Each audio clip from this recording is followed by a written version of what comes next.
hari abantu bari mu kubyinira inzoga, hari ababyinira abagore babo, hari ababyinira amafaranga, hari ababyinira ibi. Ariko reka mbabwire, iyo tubyiniye Imana tukabyinira Imana, hari abakobwa benshi badatambira Imana, bagakesha ijoro batamba. Mwami Imana ujye umfasha njye gutambira, Mwami Imana ujye umfasha njye gutambira. hari abagabo benshi badatambira Imana we, bagakesha ijoro batambaye. Mwami Imana we ujye umfasha njye gutambira, Haleluya, ujye umfasha njye gutambira. Mwami Imana we ujye umfasha njye gutambira. ariko iruta byose wakoreye Mukiza, nuko tuzibanira iteka we. ariko iruta byose wakoreye Mukiza, nuko tuzibanira iteka we. Mwami Imana we ujye umfasha njye gutambira, Mwami Imana, ujye umfasha njye gutambira. Haleluya, umfasha njye gutambira. iki ni ikinezeza Mukiza w'amahanga, nuko utaheze mu gituro we.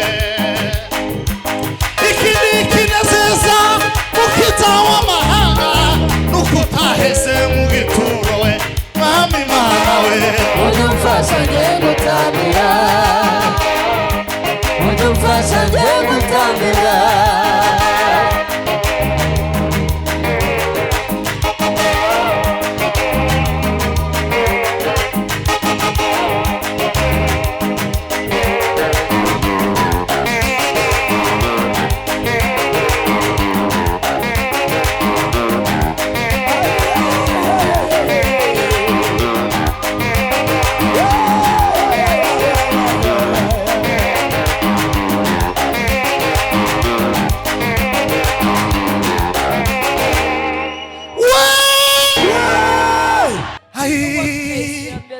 imbere yacu hari hacuze umwijima w'icuraburindi, hirya no hino hasigaye hariho gutabarwa.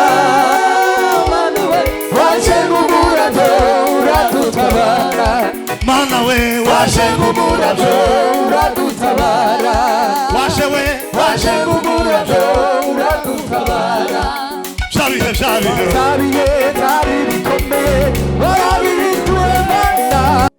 abantu bakeneye komatanya umutima wabo n'Imana, bakanywana igihango n'Imana, bakagirana igihango n'Imana ku buryo ivyo Imana yokora cyangwa itokora bitoba impamvu zo kubatandukanya n'Imana.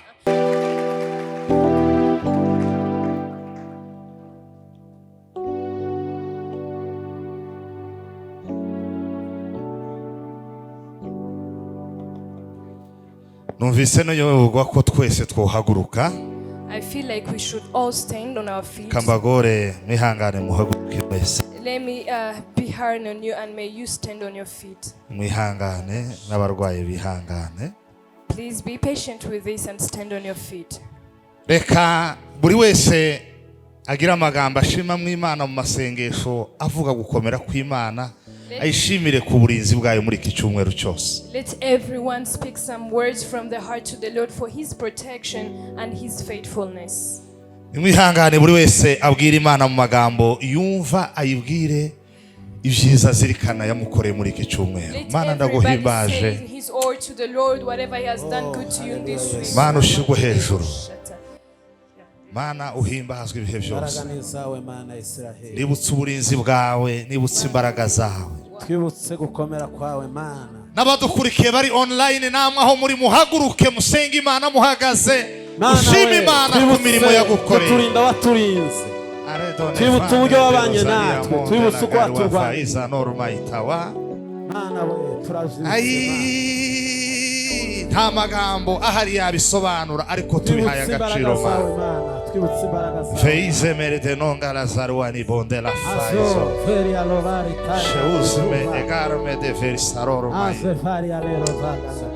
Uhimba uhimbazwe muri iki gitondo mana y'imbaraga uhimbazwe nawe mu izina rya Yesu kaila saome na vi garde no seila boina Meria Zofe Gaira Tao cyubahiro ni cyawe ku burinzi bukomeye duhaye agaciro imirimo wakoze muri iki cyumweru ibitaragenze neza niko mwisi bimera ariko tuguhaye icubahiro mana ko watubereye imana twese abagabo n'abagore abahungu n'abakobwa tugukomeye amashyi mu izina rya Yesu Kristo ushobora kwika hasi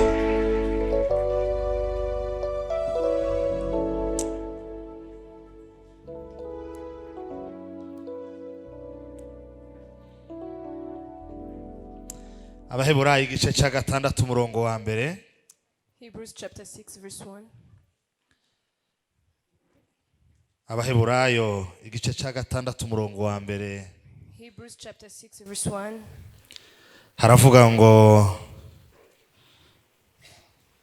icyo gituma dukwiriye kuba turetse guhora mu byambere bya Kristo tukigira imbere ngo tugere aho dutunganyirizwa rwose ushatse twarekeraho. Amen. The Bible says, it is therefore let us go and get past of the elementary stage in teachings and doctrines of Christ the Messiah, advancing steadily towards the completeness and perfection that belong to the spiritual maturity. Let us not again be laying the foundation of repentance and abandonment of dead works, dead formalism, and of the faith by which you turn to God. Duhimbaje Imana muri iki gitondo Imana duhaye. We thank the Lord for this wonderful morning He has given us. Tushimangira ikaze umuyobozi wa gahunda yabahaye mwese. We emphasize on the welcome that the moderator has given us all. Tuboneyeho n'umwanya wo gushima Imana kubwo mwanya mwese muri mu materaniro. We also thank the Lord for everybody present in the fellowship today. Urw'agaciro kandi ni byiza ko turi kumwe nawe. You're so valuable and it is so good for you to be here with us. Turashimira interpreter mushyashya. We thank the Lord for the new interpreter. Arabizi rwose azabimenya. She knows perfectly. Afite n'ijwi wumva afite n'ijwi risize. Amen. She has an anointed voice. Nza kubwira abantu ngo bazamurebe narebye ukuntu yandika hariya ku mariste yandika vuba vuba mbona afite ubuhanga abahanga burya ntibazabihisha hari abantu bazabandika kugira ngo karashushanya ururabo kabanza. When I told people to approach her, I saw how she writes so quickly when she's entering people in the database, and I see she can, and I saw she was so intellectual. Bless you so much, sister. May God bless you.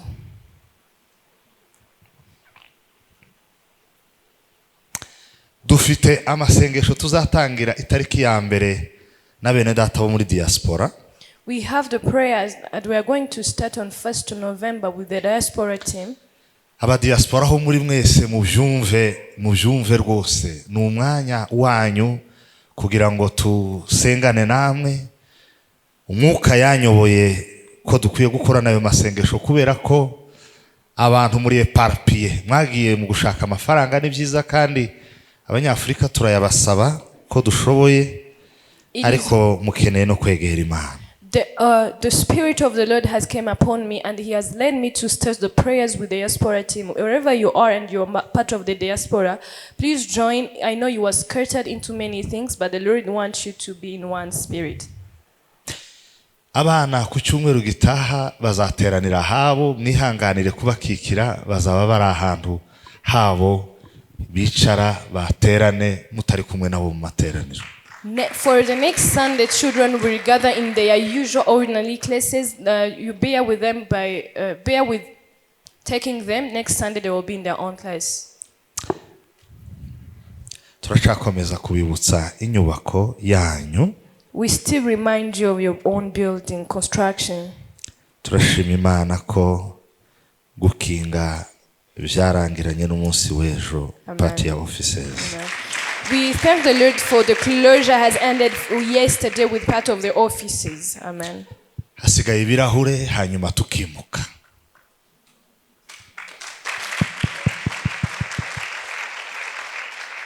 sigaye ko dushyiramo ibirahure mu madirishya no mu nzugi hanyuma tukimukirayo offices. We are only left with the glasses in the windows and the doors so that we can shift to the new offices.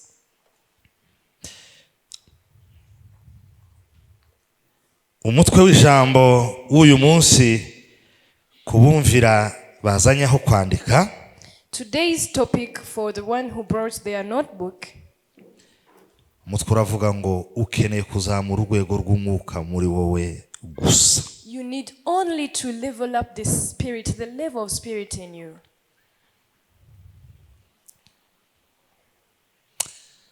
Nabonye umukunzi mwiza byose arabishobora ajandinda akaga kose musija mw'ijuru kumuhanga masiteka isangizi egeke shirugoba shirute nyumbaza baruka shirugoba shirute nyumbaza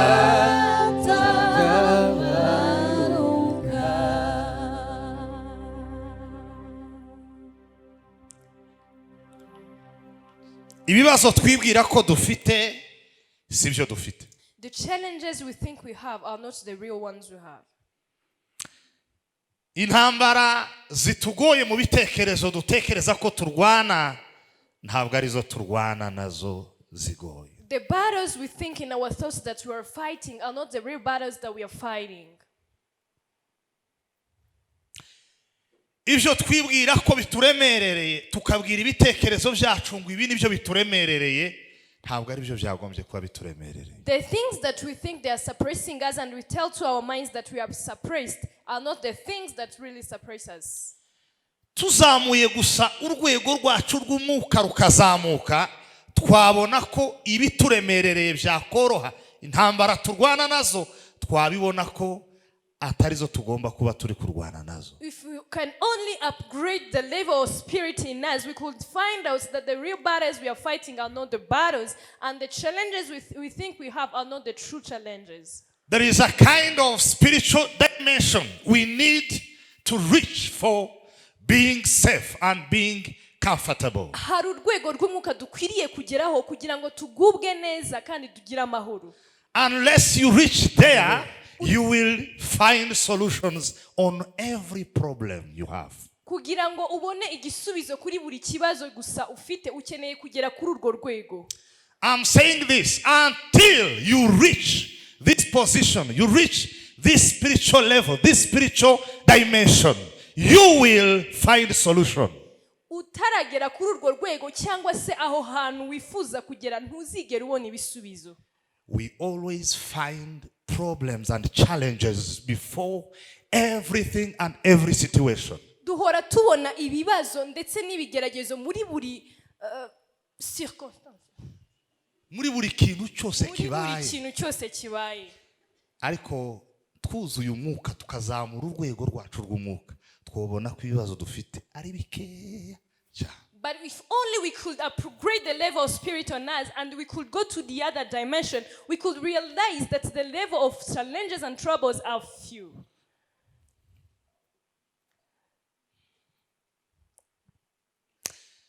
Biragoye kubwira umuntu ngo azamure urwego rwe rw'umwuka atazi ngo umwuka niki. It is so hard to tell a people to raise or to upgrade the level of the spirit if he doesn't know what is the spirit.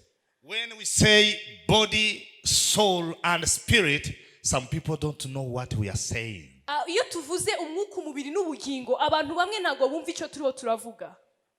Mu muntu uyu mureba harimo human being, hari uyu ugaragara. There is a physical sin body. Uyu ugaragara afite ubugingo. He has a soul. kandi muri we harimo umwuka. And in him there is spirit. Uwo mwuka And kuba that Kristo spirit for Christians ni utugenga, ni utuyobora, ni udukoresha. is the leader that shows us, directs us and leads us. Iyo tubivuze hari abumva ari nka kurya bazavuga ngo le neuf planète nako zariyongere ngira ngo ubu When we talk about this, there are some people who think we are talking about the 9 planets. iyo bavuze ngo za Mercure, za Platon, za Venus, abantu bazabumva ari ibintu biriyo bitabaho. Kubera iki? Ntibaragenda mu byogajuru, ntibarakoresha microscope ngo babone izo planete aho ziherereye, bumva ari ibintu mystique bidahari. Ariko reka mbabwire ngo umwuka tubamo n'ubugingo butubamo, nk'uko uyu mubiri umeze tuwambaye uri tangible, ukorwaho, ubabara, ubyibuha, ukananuka, niko n'ubugingo nabwo bumeze, niko n'umwuka nawo umeze. When we talk about this, some people think we're talking about the 9 planets, the Mercury, the Venus, and the Pluto, but it is not like this. When we talk about this, we talk about the spirit, the body, and the soul. Whenever you take care of your body, you dress it, you wash it the same way you should take care of your soul and your spirit. Hari n'abakristo batazi ko kuzura umwuka ari ihame ry'umukristo wese wakijijwe. And there are also some Christians who do not know yet that feeling or being overflow with the Spirit is the principle of every Christian who is saved. Umukristo utaruzura umwuka wera tarakizwa. A person who is not yet filled by the Holy Ghost is not yet saved yet. N'umunyedini. That's a religious person. Umukristo mbisubiyemo, umukristo utaruzura umwuka wera w'Imana ngo umwuzure ntabwo arakizwa convenablement. Uwo yabatijwe n'amazi mu mazi ntabwo arabatizwa mu mwuka. A Christian who is not full of the Holy Ghost is not saved yet. He has been baptized by the word but not baptized by the Spirit of the Lord. Kandi kuzura umwuka si umuntu arira mu materaniro. And being filled by the Spirit is not demonstrated by your tears in church. Kuzura umwuka si uko bashiramwe inanga umuntu akazanyura hejuru y'abandi. And being filled by the Spirit is not dancing higher than everybody else. Kuzura umwuka si no kuvuga ku ndimi, nubwo kimwe mu bimenyetso bigaragara ko wuzuye umwuka wera ari ukuvuga ku ndimi. And being filled by the Holy Ghost is not speaking in the tongues as a sign that represents you are filled with the Holy Spirit. Kuko indimi zose ntiziva ku Mana, ntiziva Because ku not mwuka wera. every tongue and language comes from the Lord. Niyo mpamvu baza bazigana bikumvikana. That's the reason why they imitate it and you can feel it. Baza bigana izivugwa ariko ntibaza bigana iz'umwuka za nyazo. Iz'umwuka za nyazo zemewe zivugwa n'abuzuye umwuka wera. They can imitate the tongue that you're speaking, but they could never imitate the languages that you speak from the Lord, because whenever you are filled with the Holy Spirit, He gives you the specific tongue. Kuzura umwuka ni ihame ku mukirisitu, nico gituma Paulo yandikiye Abiroma igice cya 8 umurongo wa 14 aravuga ngo abayoborwa n'umwuka wera w'Imana ngo nibo bana b'Imana. Abandi bose bayoborwa n'ibindi bitari umwuka wera, batuzuye umwuka wera, ntabwo ari abana b'Imana. N'abantu b'Imana ntabwo ari abana b'Imana. That's the being filled with the Holy Ghost is a principle for every Christian. That's why Paul wrote to Romans and he said, those who are led by the Holy Spirit are the children of God. It means that whenever you are led with something that is part from the Spirit, you are not the child of God. Abantu bose kugeza ku bapfumu n'abarozi n'abakonikoni n'abantu b'Imana. Every human being up to the witches and the people who does witchcrafts, they belong to God. Ariko abana b'Imana, But the children of God nabuzuye umwuka wera. are the ones filled with the Holy Ghost. Umuntu utaruzura umwuka wera ni umuntu w'Imana kimwe n'abandi bose. If you are not filled with the Holy Ghost, you belong to God like everybody else. Nico gituma bafite umwuka wera, abuzuye umwuka wera nubwo baba barapfuye nibo bazazuka gusa. That's the reason why whoever who is filled with the Holy Spirit, even if you are dead, you are going to raise again. Tuzatubwiririza mu kivunge, ariko ndi gutegurira ijambo numvise umwuka nyemeza ngo ngomba kwakira abantu. Protokole wanje arahari, apana bafite ibyifuzo bya bindi ngo umugore yankubise, ngo umugore ngo mukundeba nabi. Oya, keneye abantu baza batekereza ko bataruzura umwuka wera. Umuntu uza wumva ari umukristo wa hano, uri umupantekote ukaba utaruzura umwuka wera, nibo nkeneye kwakira dusengane tuganire dufate amafungo dusenge wuzura umwuka kuko nimba utaruzura umwuka ufite ikibazo. I was led by the Holy Ghost that I should start receiving people who has the desire to be filled with the Holy Spirit in them. My usher is there. You are going to come and we are going to pray together and we are going to intercede for the Lord to bring the Spirit of the God on you so that you can be filled. Kuzura umwuka wera nukwakira imbaraga zikwangisha isi n'ibyisi zikagukundisha Imana n'ibyaha. Being filled by the Holy Spirit is to receive the for you to hate the world and the worldly thing and to love God and the heavenly thing. Receiving the power Kwakira imbaraga that enable you zigushoboza to deny everything in the world kwanga ikintu cyose mu isi and to love godly things. no gukunda iby'Imana byose. To love your God, Gukunda Imana yawe, to love his work, gukunda umurimo w'Imana, gukunda Imana n'ibyayo ukanga isi n'ibyayo. to hate the world and its things and to love God and godly things. Niko kuzura umwuka. That's the feeling of the Holy Ibi bindi Spirit. byo kuvuga jetia ilanu zavo ni ibintu bisanzwe uwo bivuga tuzuye umwuka w'Imana uwo bivuga. Everything else apart from that is just an ordinary thing. You can even say about it without being filled with the Holy Spirit.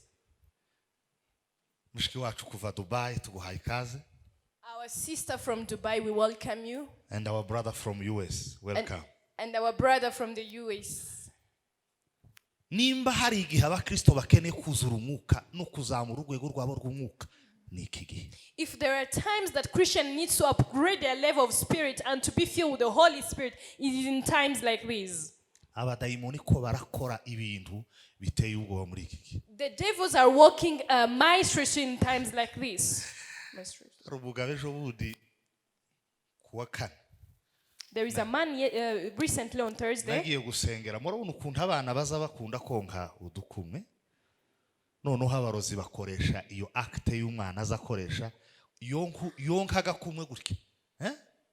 Umugabo akarira gusa yaba ari ku kazi akarira umwana yacomeka ari ku ishuri umugabo yari ku kazi akarira gusa akamarira gusa. Recently I visited a man, and you know how the babies need, sometimes they eat their thumbs, and whenever a baby would eat the thumb, the man would cry at the office. Byavuye kuki umuntu umugabo ukorana n'amapepo yashuje kakana abizi ko kaza kanyunyuza igikumwe ngo arangiza afata kuri ca gikumwe gusa avuga ijambo rimwe aravuga ngo iso ngwarire kugeza igihe nzotegeka kwa ceceka kandi azorire arijijwe n'igihe uzoza unyunyuza akagakumwe gusa. And that was caused by a man who works with the demons. He touched on the thumb of the baby and he said, whenever you are eating the thumb, may your father cry until I desire to stop his tears. And that's what happened. Umugabo akarira umwana bene bari abana banyunyuza udukumwe mbere yuko asinzira agomba kugacomeka sivyo. And you know it's something normal for every baby. Umwana yagacomeka agiye kuryama. And whenever he puts it in umugore the akabona umugabo atangiye guhema hema nk'igipfu. A waitful to see the man trying to cry. Ararira akamuhamagara nyina nijoro nyina wapfuye. He cries and he calls the mother who's no longer there. Ondangize nshayo. And I passed by. Ariko ngende Imana yabimbuye. And I went there, the Lord has spoken to me. Ikoresha undi mukozi w'Imana n'umudamu ararota arambwira ngo hari umuntu uri buguhamagare mu gitondo ngo ufite ikibazo cyo kurira. And God used another woman. She had a dream and she called me in the morning. She told me there is a person who is going to call you and she has a trouble of crying every time. Ngugende ufata amavuta wakuye muri Israeli ngo nurangiza nguze kuyasiga kuga kumwe k'umwana wiwe nguze unyunyuza gakumwe cyane ngo yasigeho gusa ngo nurangiza utaha. And she told me, go there and take the anointing oil you took from Israel and anoint the baby's thumb and then go home. And that's what happened. Hano umukristo wanyu hano ari hano kandi yicaye muri izi ntebe cyangwa izi ngizi.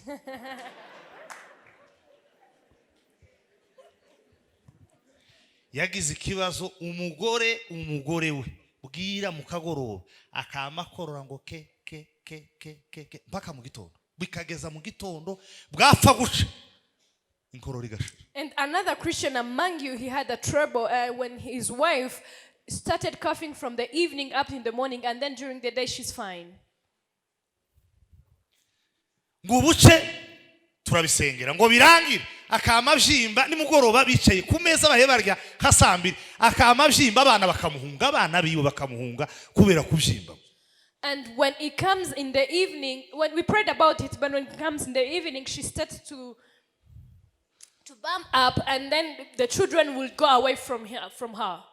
Uwundi mukristo yoba yicaye cyangwa yoba yicaye nawe twarasenze mu ndaye havamo ikintu hano twari duhari byondo yarahari na rumenge twari kumwe hamuvamo ikintu turagihunga twese ikintu kivuye mu ndaye twarasenze gutya kivamo duhari apana birya byanyu ngo baba babigendanye ngo ni ibintu havuyemo ikintu wenyine arahunga sohoka mu wiwe arahunga ikintu yaramaranye naca imyaka n'imyaka aragihunga.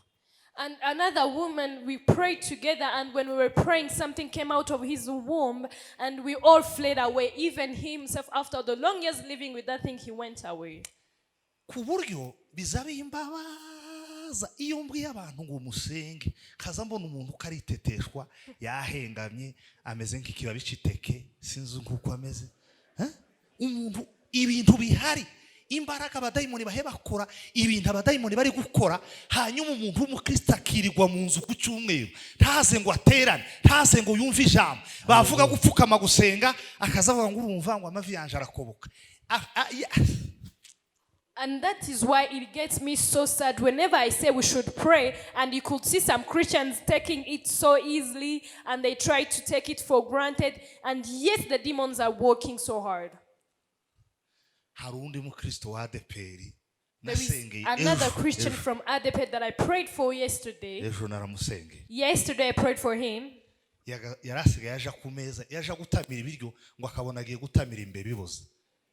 And he would always go to the table whenever he was about to take the food, he would see a rotten rat. He likes cassava. That's the man who said whenever he has eaten rice, he dreams his death.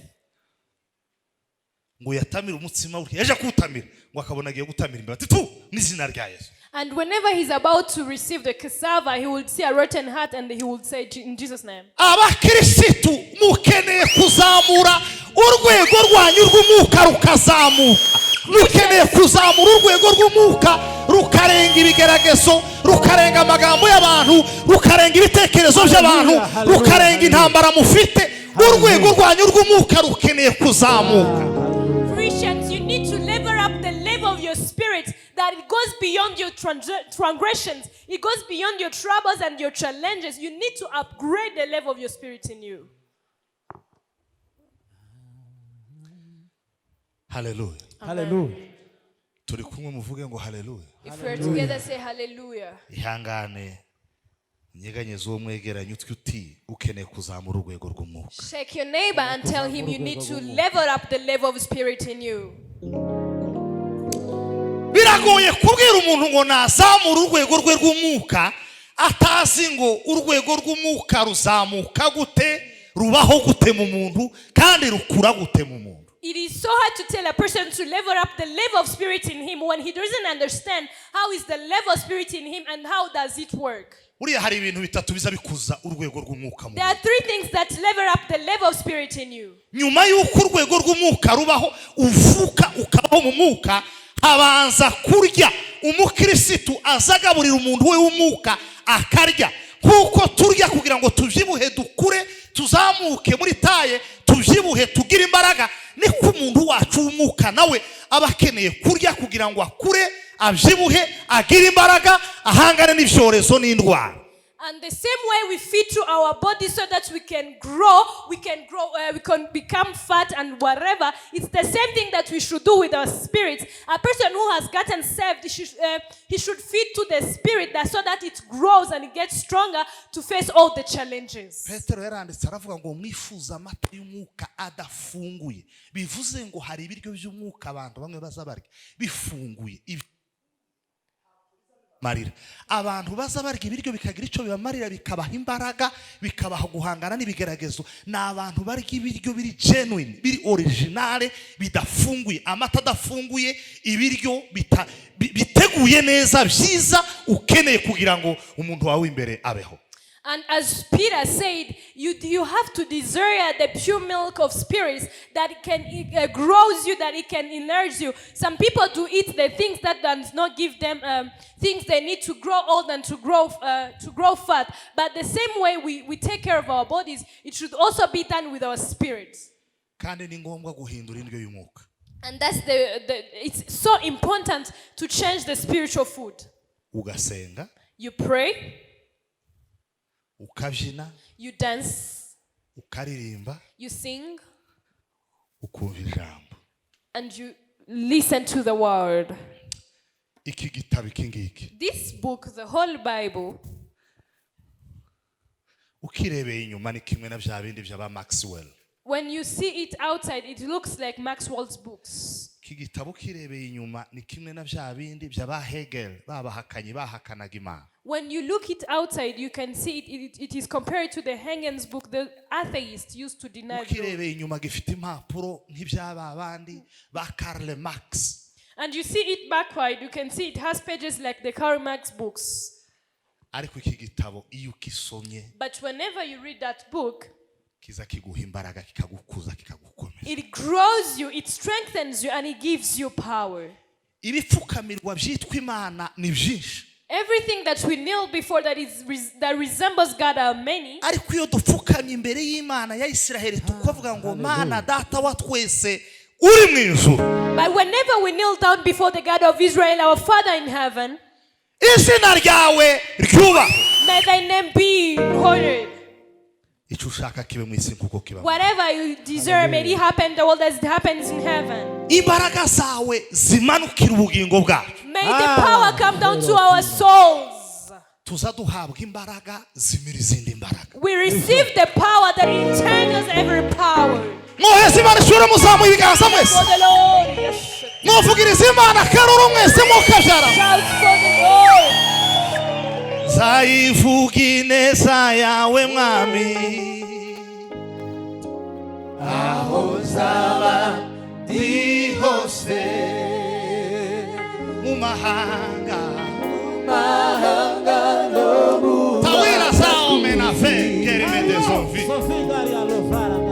iyo neza nzayiririmba Zavuga iyo neza. zavuga iyo neza zavuga iyo neza Mana zavuga iyo neza iriho wese zavuga. zavuga iyo neza zavuga iyo neza Mana we zavuga iyo neza. iriho Ubu ntimureba uko aka karirimbo nteye karanzamuye mu buryo bw'umwuka hari ahantu ngeze. This song that I have sung, it has lifted me in the spiritual realm. I'm on the other dimension. Buriyo bacuranze umuntu akagira gutya ukabyinira Imana utabyinira inzoga. Hari abagabo bari mu guhaga inzoga bakazibyinira, hari abagabo bari mu kubyinira abagore babo bakicara abagabo. And if you have danced and they have played the piano and you dance for the Lord without dancing for the alcohol, some people are dancing for alcohol and their wife, but you dance for the Lord. Umuntu umugabo ukabyinira umugore wawe. Ariko mugeze kure mwabagabo kubyinira umugore. Hari abantu bari mu kubyinira inzoga, hari ababyinira abagore babo, hari ababyinira amafaranga, hari ababyinira ibi. Ariko reka mbabwire iyo tubyiniye Imana tukabyinira Imana. Some people are dancing for alcohol, some people are dancing for money, some people are dancing for the wives and for many things. But whenever we dance for the Lord and we dance again for the Lord, umunsi umwe Dawudi yaviniye Imana imuheza isezerano ndakuka bagirana isezerano. One day David danced for the Lord and he gave him an eternal promise. Hari abakobwa benshi badatambira Imana bagakesha ijoro batamba mwami Imana udufasha nde gutambira mwami Imana udufasha nde gutambira. hari abagabo benshi badatambira Imana we bagakesha ijoro batambaye mwami Imana we udufasha nde gutambira. Haleluya udufasha nde gutambira mwami Imana we udufasha nde gutambira. ariko iruta byose wakoreye Mukiza nuko tuzibanira iteka we. ariko iruta byose wakoreye Mukiza nuko tuzibanira iteka we mwami Imana we udufasha nde gutambira mwami Imana. udufasha nde gutambira. Haleluya udufasha nde gutambira. iki ni ikinezeza Mukiza w'amahanga nuko utaheze mu gituro we. iki ni ikinezeza Mukiza w'amahanga nuko utaheze mu gituro we mwami Imana we udufasha nde gutambira udufasha nde gutambira.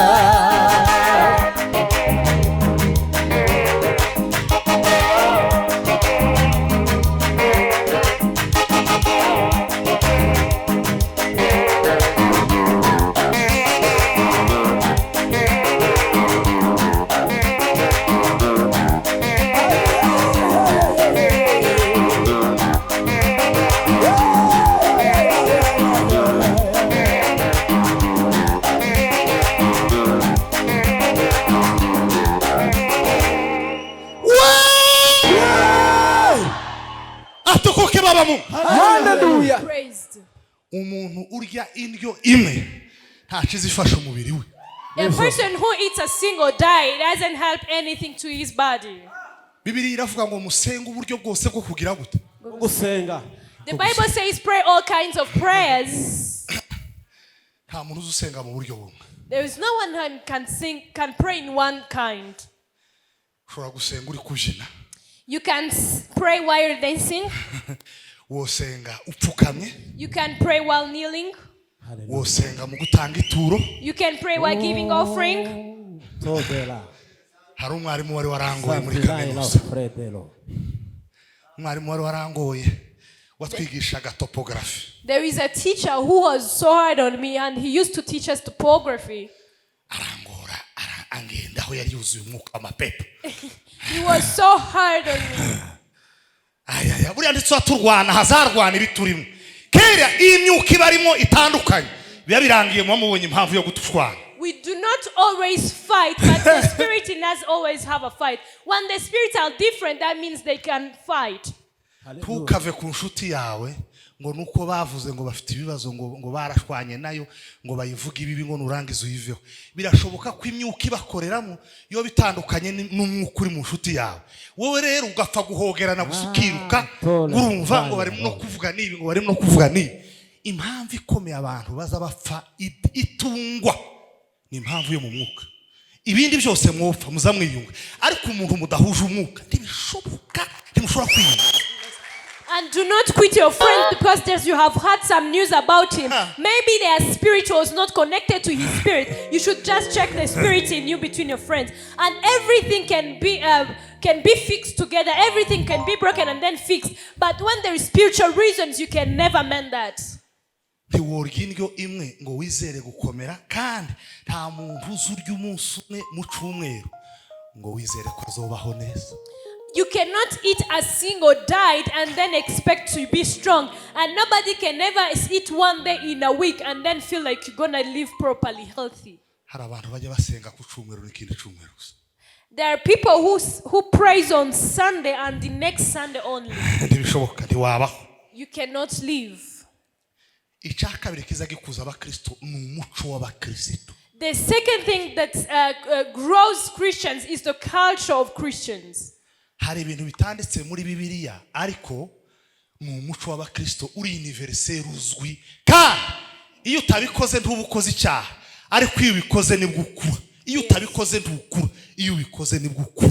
There are things that is not written in the Bible, but it is a universal culture of Christians. Whenever you do it, you grow. If you don't do it, it is not a sin, but you are not going to grow.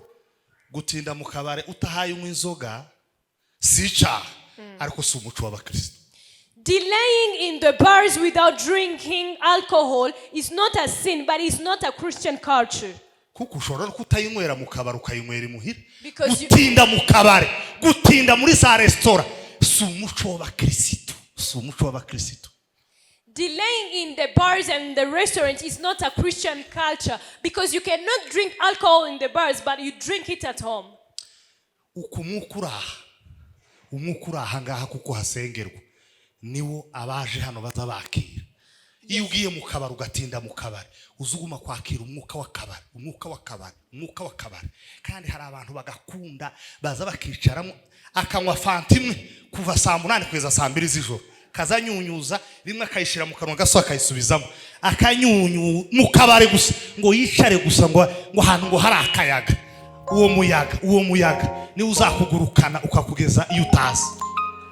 And as the same way we are seated under this building, we are being fed, we are being controlled by the Spirit under this feeding. That means whenever you delay in the bars, you are not going just to drink a Fanta, you are going to get the spirit of that bar. Some people like to delay there, but the same thing, the same wind that you're looking for there is going to make you fly. Kurya buri munsi si icyaha, ariko si umuco w'abakristo. Yes, eating every day is not a sin, but it's not a Christian culture. Hello? Hello. Mwumva kaka. Listen to this. Kurya buri munsi si icyaha, ariko si umuco w'abakristo. Eating every day is not a sin, but it's not Christian culture. Wariye buri munsi nta muntu uvuga ngo wakoze icyaha. If you can eat every day, nobody is going to say you have sinned. Ariko nimba ukunda kurya, But if you hari like urwego food, utazageraho. there is a level you're not going to arrive to. Abantu nababwiye ibintu ntazabona mu mwuka biteye ubwoba. Hari abantu baza bararana inkongoro z'amata ku musego, yicura aho kuvuga ngo Mana data twese uri mu ijuru, akaza kora akaja ushakaho agacupa k'inyange gaterereye, rogoro agatereka akamasura agasinzira akizingazinga kurya kwa kanyabu. Yumva hari ahantu umuyaga uhawe unyura akazabanza agasubiza ikirengeti neza akakiryamira, ukaze uyu muntu azuzura umwuka wera w'Imana, uyu muntu azabona imbaraga, uyu muntu n'umuyobozi wa departement, uyu muntu n'umudiyakoni, uyu muntu n'umudiyakoni urya buri munsi akanywa amata buri munsi, hanyuma ngo ukeneye imbaraga z'Imana. Kurya buri munsi si icyaha, ariko si umuco w'abakristo. And there are some people who can never sleep without milk on their night tables. Whenever they wake up in the night, instead of making a prayer, they just drink. They just take a sip on it. Let me tell you, drinking every day and eating every day is not bad, but it's not a Christian culture. You are not going to mature to a certain level. And the third thing is to have a place where you are raised. Wokurira mu muhanda ugakura, ariko ntiwokura neza. You can grow on the street, yes, you are going to grow, but you are not going to grow properly. Wokurira muri orphelina ugakura, ariko ntiwokura neza. You are going to grow in the orphanage, yes, you're going to grow, but you're not going to grow properly. Nta mukristo utagira urusengero uzukura. There is no Christian that does not have a church to which he belongs to who grows. Kandi mu rusengero ruba rurimo abantu bazogukomeretsa, bazokugirira nabi, uzotegereza ko bagusura ntibazogusura, uzobahamagara bareke kukwitaba, uzogira gute. Nta mukristo utaba mu muryango w'Imana uzukura neza, azakura ariko agakura nabi. Every church possesses people who are going to break you, who are going to talk badly about you. There is no Christianity apart from the family of God in the church who grows. Yes, you can grow, but you cannot grow properly in a proper way that God deserves. Hari level zitatu z'umwuka, hari inzego eshatu, hari dimension eshatu z'umwuka wera tugira. Umuntu wese wakishijwe hari inzego zitatu z'umwuka wera agomba kugeraho. we just have 3 dimensions, we just have 3 levels, we just have 3 stages that every Christian who got saved should arrive to. Urwego rwa mbere iyo umuntu yuzuye umwuka. Urwego rwa mbere iyo umuntu yuzuye umwuka nukwimura wewe wo muri wowe ukamukura mu isi ukamujana ku Mana akaba ari yatura ukaba mu isi ariko wewe wo muri wowe aba ku Mana. And the first level is to replace the person in you, the inner person in you, and you put him on the godly and the heavenly realm. You can live in the world physically, but the inner person lives in God, in heaven. Yesu yabwiye abigishwa muri Yohana 15 umurongo wa 18. Jesus told the disciples in John 15 verse 18. Arababwira ngo ntimurabisi ngo nico gituma abisi babanga. Ngo ariko iyo mubabisi ngo baba bakunda. Ngo ariko kubera ko nabimuye ngo nkabakura mu isi ngo iyo niyo mpamvu abantu babanga. Twebwe tuba mu isi tuzaturya ibyo abandi barya tukambara ibyo abandi bambara ariko twarimuwe twakuwe mu isi tuba handi hantu turi mu ijuru mu buryo bw'umwuka ibitekerezo byacu biba mu ijuru mu buryo bw'umwuka. Paulo yaravuze ngo nico gituma ngo tugira gutekereza kwa Kristo muri twebwe. Jesus told to his disciples, he said, you do not belong to the world. That's why worldly people hate you. Because I have shifted your body. I have shifted your souls to the heavenly kingdom. That's why they do not like you. We eat like all other people. We faint like all other people. We desire like all other people. But our inner desire belongs to God in heaven. Urukundo Yesu yadukuze wabonekeye kumusaraba amahoro begunezero byose bibonekera muri we. Yesu yasanze ndi mu rugo we ndikuyobora umukumbi w'intama ambwira ngo heba byose we siga byose ndamukorekera. Isi we taila so mwangala garafaiso mbena tangle serie murabe hwa bino murisi murabe ho shegeye kwa data.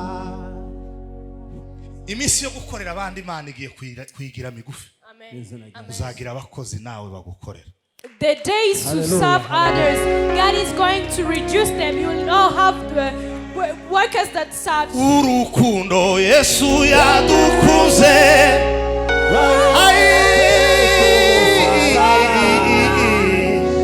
amahoro begunezero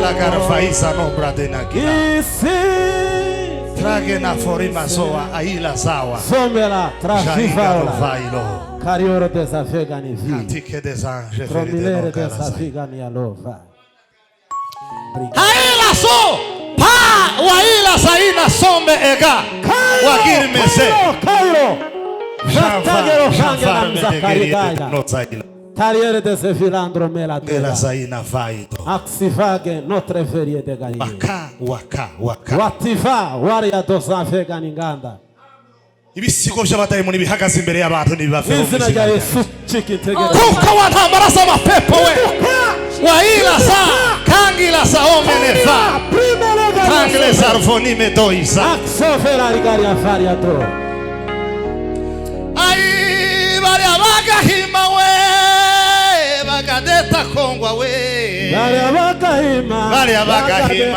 we bagashaga kongwa yi varia bagahima bagadeta kongwa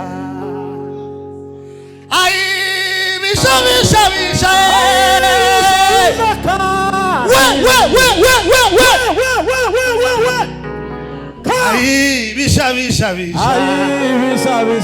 bisha kandi we ai nakengera hamwe tu na yufu Kumbuzaisha we. Akengera hamweto. Rote. J'aime des envies. Corme des envies de Nokai. Yeme. Muhezi marishora musamu ibiganza mwese.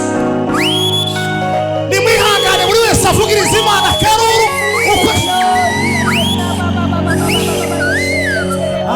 Sofira. Atukuke baba mu. Hallelujah, hallelujah. Tugiye gutanga haleluya zibiri. Mwizina rya Just to give two hallelujah. Ko ndumva hari ikintu ziri gukora. I feel there's something is going to happen. Kana buri wese ayohereze mu muryango, uyohereze mu rugo rwawe. Amen. Everybody send it to your family. Muzamura amaboko yake mwese.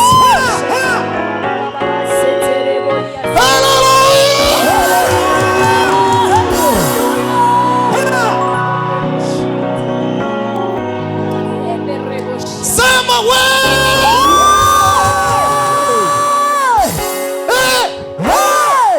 Taila sao menga fa. Ashiwere des enfulere moyitone. Waktangale fayo mko. Akita wakuru tefe. Yakabira umuntu arayohereza mu jakora. Yes, send the second one to your workplace. To your workplace.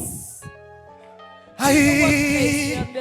Imbere yacu hari hacuza umwijima wishura burinde. Hirya no hino hasigaye hariho gutabara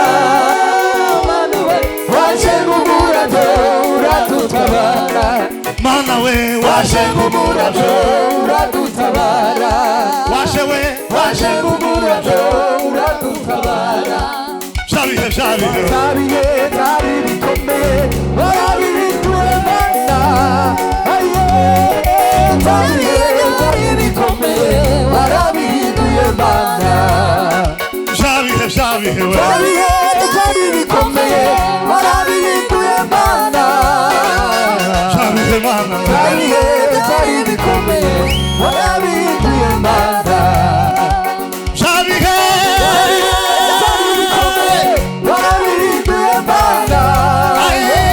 Baba we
Hallelujah.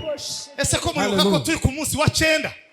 Do you remember we are on the 9th Uyu ni day? umunsi wa 9 mu minsi 12. This is the 9th day in the 12 days. Iyi haleluya ije mu mirimo yawe mu izina rya This hallelujah go to your workplace. Hallelujah. Hallelujah. Sema ya.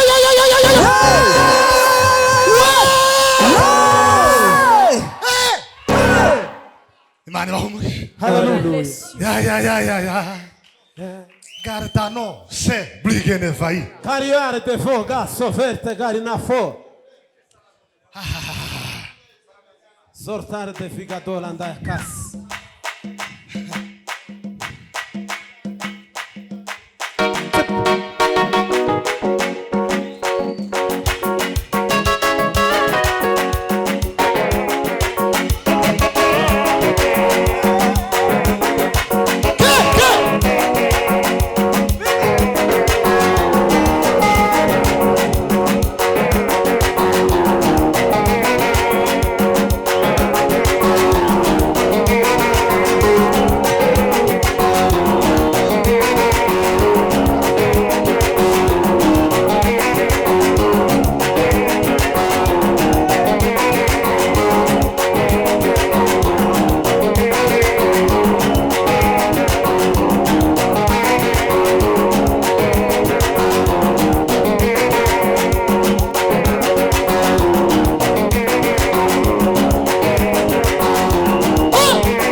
Sit down.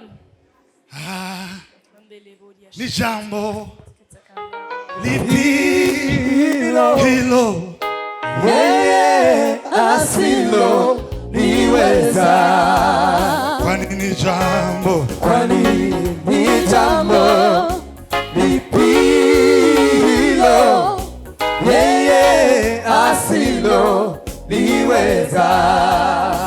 yeye Ni baba wa yatima, tena ni mume wa wajane, kwani ni jambo kwani ni jambo lipilo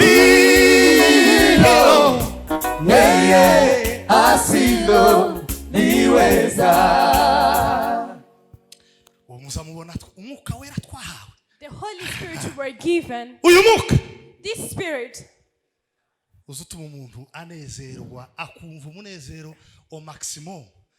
it makes a person rejoice and to the maximum joy without having something to feed to the children. udafite icyo ugaburira abana ariko Lacking something to feed to the children. bavuga ngo mu ijuru hari Imana, But whenever they say in heaven there is God, kumva ntuzi uko bigenze. you feel there is something that is happening in you. Icyubahiro ni cy'Imana, Icyubahiro ni cy'Imana, imiryango ni cy'Imana we, icyubahiro ni cy'Imana, akazi ni cy'Imana we, icyubahiro ni cy'Imana, icyubahiro ni cy'Imana. atukuke babamo. haleluya haleluya. Urwego rwa kabiri rw'umwuka The second level of spirit ni ukwangisha abandi isi ukabakundisha ijuru. is to make other people deny the world and you create love of the heaven into them. Iyo wakuye wowe muri wowe mu isi ukamujana ku Mana uba waragize neza, ariko ukwiye gutera indi ntambwe ya kabiri yo gutuma abandi nabo bo muri bo bava mu isi bakaja mu ijuru. It is good for you when you have made to the step of denying yourself to the world and taking your spirit to the kingdom of God. But it is also your responsibility to make others deny the world and take their spirits to the kingdom of God. Gufasha abantu abagabo cyangwa abagore ukabafasha kwimura bo muri bo bakabimura muri bo bakabajana ku Mana. Helping other people, men and women, replacing their inner personality to the heavenly kingdom. Atukuke baba mu Ahimidiwe milele. aba nibo Daniyeli yanditse ku gice cya 12 umurongo wa 3. And these are the men that Daniel wrote on chapter 10 verse 3. Aravuga ngo abanyabwenge bazarabagirana nk'inyenyeri zo mu isanzure, ngo kandi ngo abahamagariye abandi ngo agakiza ngo bazaka ngo nk'inyenyeri zo mu ruturuturu ngo kandi bazaka iteka ryose. Amen. Haleluya haleluya. The Bible says that's the reason why those who have replaced their bodies to the heavenly kingdom, they are going to shine like stars. And the ones who have helped others shine, they are going to sparkle like stars in the sky. Urwego rwa 3 ari narwo rwego nshaka kuvugaho tugasoza tugasenga. The third level, and I want to talk about that. Nirwo abakristo benshi bakeneye kugeraho. And this is the level that every Christian should attain to. Muri ryayerekwa nagize mu nzozi n'ukuri abantu nabonye bageze kuri urwego hano sinzi ko bageze batanu. And in the vision I had in my dreams, I tell you the truth, the people that have this kind of level are not even 5. Komatanya umutima wawe n'uw'Imana. To hold or to tie your hearts to Christ. Urwego rwo komatanya umutima wawe n'uw'Imana. To cling your heart to God's heart. Naratangaye nagize umubabaro uri mu kwanga gushira. I had the pain that is not going away. Maze iminsi hari abantu habe na Marshal bari mu kumpamagara kareba telefone gutya nkumva sinshaka kwitaba. Kagenda mu cyumba ngakinga kaja nko ngakinga baza gukomanga nkumva sinshaka umuntu nyinjirira mu cyumba nkumva keneye kubanza kwibaza ngo ese ibyo tubamo turabizi kwe turabizi. I have so intense pain in my heart to the point where I don't want to receive any call. Even the people who are my friend, they call me, I could see a call but not pick it up. I go into my room and I lock myself. I don't want anybody who comes before me because I'm wondering, do you really know what we are going to? Hari umukristo umwe nabonye ahambiriye ingega, urugega ntiwo rumenya mama. Urugega ntiwo rumenya. Ni nk'ibi ni ibitunga bajya baheka mu mugongo basket. Mbona afite ingega zimuhambiririyeho nk'umunani ku kuguru. Urugega bene rujya kwa bembe muziko rwagiraga umugozi munini ungana gutya. Mbona ingega nk'umunani aha, izindi nk'umunani aha, karagenda gutya zose hazikurura mu maguru. And I saw a vision, a man holding so many baskets that are attached to his legs on the left and the right leg, and he could go with them all around. Kandi hano abafite urusaku bene urunguru rwo kumara abantu. Asha guca ngo hejuru y'abantu. And here he speaks louder than everybody else. Ndavuga nti reka nje kureba ibintu birimo. And I wanted to see what is in the baskets. Abantu bakeneye kumatanya umutima wabo n'Imana, bakanywana igihango n'Imana, bakagirana igihango n'Imana ku buryo ivyo Imana yokora cyangwa itokora bitoba impamvu zo kubatandukanya n'Imana. People need to hold their hearts to the God's heart so that whatever God can do could not be any reason to separate them from God. Muvuge ngo hallelujah. Amen. Hallelujah. Wa muri rushes. The fire is burning out. Cyagisirimba kirahoze kirarangiye. The dance is burning out. Imana ikomeze kudufasha. May God help us. Uru n'urwego rurenze kwizera Imana ukagera ku rwego Imana yo kwizera. This is a level that goes beyond you trusting God to the point where God trusts you. Kwizera Imana ni byiza cyane. Trusting God is so wonderful. Ariko kwizerwa n'Imana birahebuje. But being trusted by God goes beyond it. Kwizera Imana uba wigiriye neza, ariko kwizerwa n'Imana uri ku rwego rw'intware. Za zindi Bibiliya zivuga mu Baheburayo igice cya 11 umurongo ngira ngo wa 38 hazavuga ngo n'isi ntiyari ikwiriye ko bagira gute ngo ko bayibamwo. Hari abantu batagombaga no kuba ku isi. Iyo umuntu yageze ku rwego Imana imwizeye aba ari gihume c'Imana cahumise. Trusting God is good for you, but reaching to the level where God can trust you, like the heroes that the Bible talks about, the heroes of faith in Hebrews chapter 11, where the Bible says they were not even eligible to live in the world. That's a point where God wants to take you.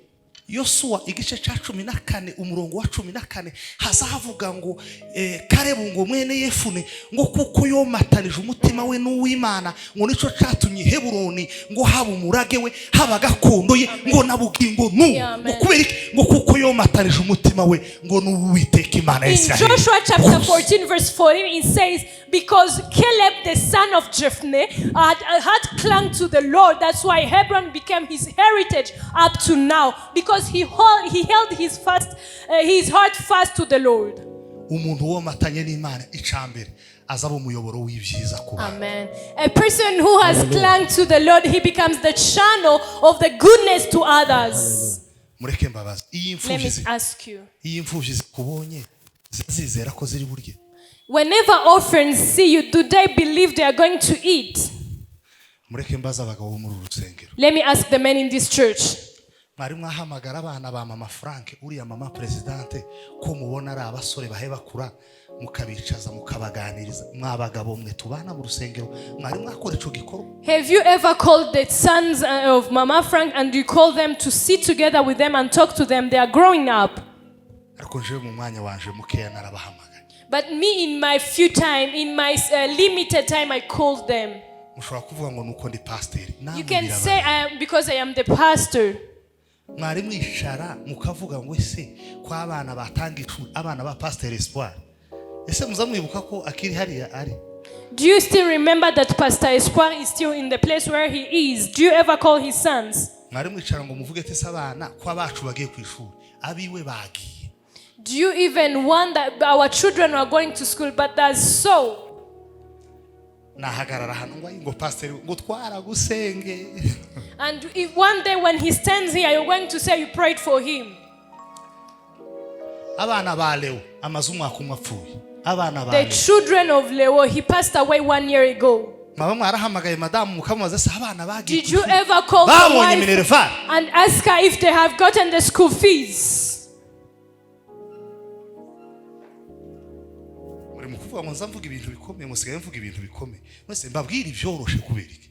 And you wonder why I'm telling you challenging things. Why do you want me to tell things that are so easy? Ninde wicaye agatekereza akavuga ngo ntabwo muzi hari umukristo ndashaka kuvuga izina nta nubwo agiteranira hano ariko ndabizi yagezeyo, ndabizi yageze kwa Espoir, ndabizi yageze ku bandi bana b'imfubyi ndashaka kuvuga hano yagezeyo kandi yasizeyo amafaranga kandi nawe ni umuntu nkatwe afite za famiye afite abasenye wiriya hakurya afite.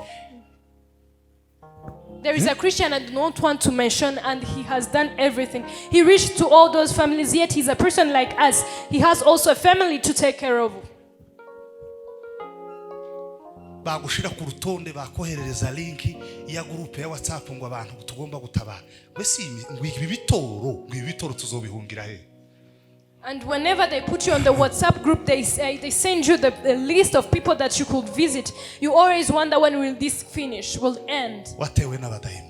You were visited by demons. Ukwiye gusengerwa ufite satani yaguteye. You should be prayed for because you have the enemy that attacked you. Ukuzubona wowe utazogira ibyago ku buryo uzokenera bagutabara. Don't you think you are going to have some days when you need people to be with you, to uzubona wowe comfort you? utazokenera abandi bantu ku buryo ikintu cyose ugomba reka mbabwire iyo umuntu yageze kuri uru rwego ibye byose mu buzima bwe bwose Imana izibikoresha bikaba umuyoboro w'ibisubizo by'abandi. Let me tell you, when a person has reached to this level, to his possessions and his properties, God uses it to be the channel that brings the response to people's challenge. Bibiliya izivuga ngo Petero na Yohana ngo baragenda bageze ku irembo ry'urusengero bahasanga ikirema ngo baravuga ngo twebwe ntabwo tuguha amafaranga turi umuyoboro w'icukeneye haguruka ugende mu izina rya Yesu. And the Bible says when Peter and John reached to the gates of the church, they find a lame man and they said, we are not going to give you money, we are going to give you what we have. Stand up and go.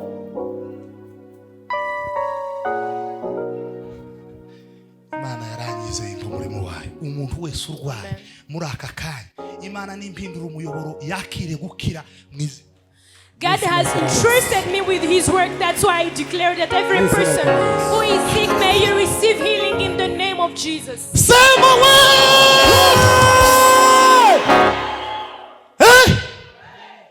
Bwana Yesu asifiwe. Haleluya.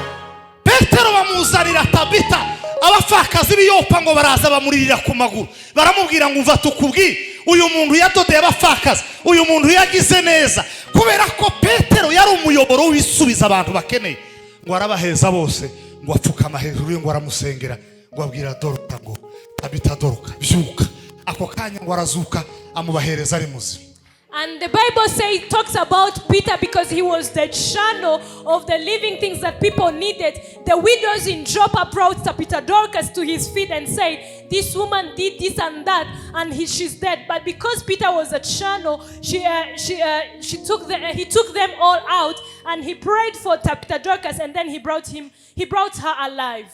Pastor Simeo n'umupasiteri wo muri ADPR harabamuzi muri umuntu wa Leta Kigaho yaraje mu wanje azana kariya kantu bakita ka Moise tumwe baryamisha mu abana tumaze imyaka 3 arakazana ngo ashike mu wanje arambwira ngo mbazaniye umwana arapfukama aravuga ngo mbazaniye umwana ngo turangize turabya. Umuntu iyo ugeze mu nzu z'abandi bazakubona nkuzanye igisubizo cyangwa bazakubona nkuzanye ibyago byo kumara ibyabo bari bafite. Umuntu mukwiye kugera ku rwego rwo komatana n'Imana ku buryo Imana bahindura umuyoboro w'ibisubizo abantu bakeneye. And the Pastor Simon came to my house after 3 hours without a baby. He brought the maize, and then he said, I'm bringing you a baby. And after that, we gave birth to our baby. Do you ever reach to people's house and they see you as a channel of the responses, or you take their things away? God should trust you so that your heart should be a channel that gives response.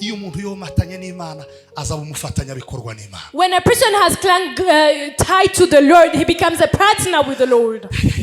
Ana yabwiye Imana arayibwira ngo numpereze uyu mwana ngo sinzomwihererana tuzamusangira azaba mu nzu yawe. And Anna told God, whenever you give me this son, I'm not going to keep him for myself. He's going to spend all the days of his life in your house. He's going to be your priest. Umugabo bita Yosefu yari yerekorogoshe imva yo guhambwa mu rutare ngo bamubwire ko Yesu yacikanye. Aravuga ngo yimva igomba guhambwa mu mwami waje. Uzusaba amafaranga ngo azokora iki mu murimo w'Imana. Uzusaba imbaraga ngo zizokora iki. Imyenda yawe uyisangiye n'Imana. Inka zawe zisangiye n'Imana. Amafaranga uyasangiye n'Imana.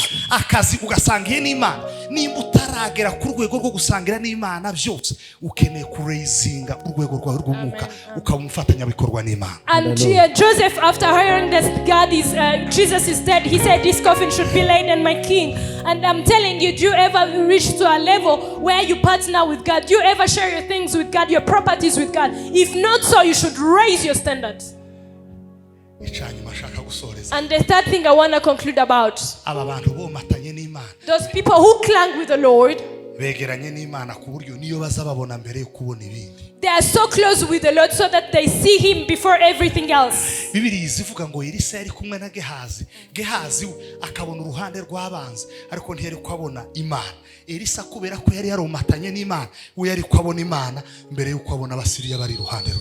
the Bible says about Elisha, because he was with Gehazi. Gehazi would see the battles of the enemies, but he couldn't see the Lord. But because Elisha, his heart was clung to the Lord, he could see the victory because Jesus was so close to them. It is so hard to have Christians who say it is over. We are coming to our end. This place is done and this one is also. Our time isn't over yet. For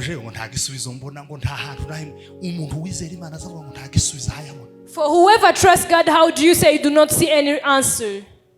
For a person who has faith in God, how do you say it is over, it is getting to an end? You don't know how you're going to come out. Rise your spiritual dimension. Zamura urwego rwawe rw'umwuka. Upgrade your spiritual level. Nico gituma tudakwiriye guhera mu byambere bya Kristo ahubwo tukigira imbere kugira ngo dutunganywe rwose kugira ngo tubone Imana rwose tufatanya bikorwa n'Imana tubone Imana mbere yo kubona ibibazo. Amen. That's the reason you should not be held by the past thing. We should approach to the throne of God, and instead of seeing challenges and trouble, we could see Jesus and the God. The battles that surround us, they are so easy. Lift up just the standard of your spirit.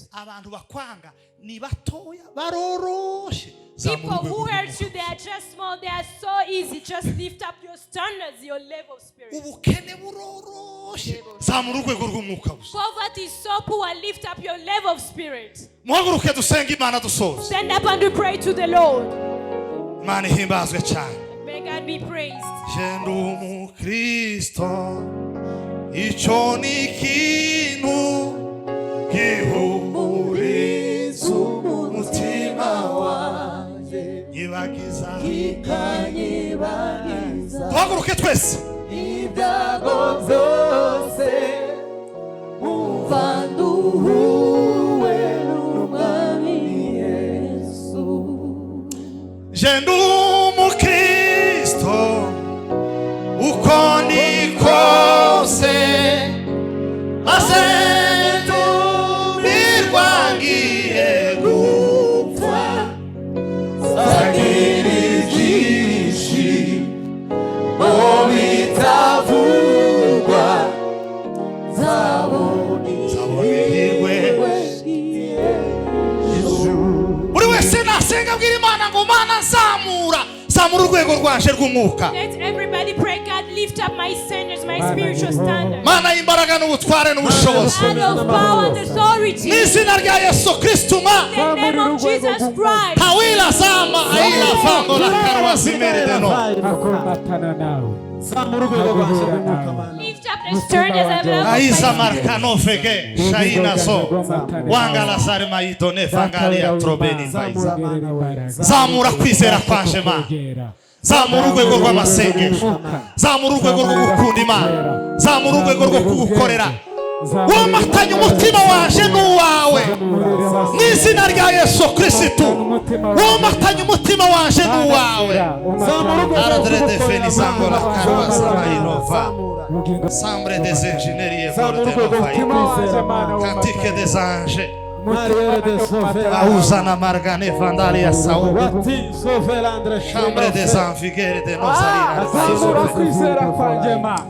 Mwese muzamura ibiganza hejuru ye.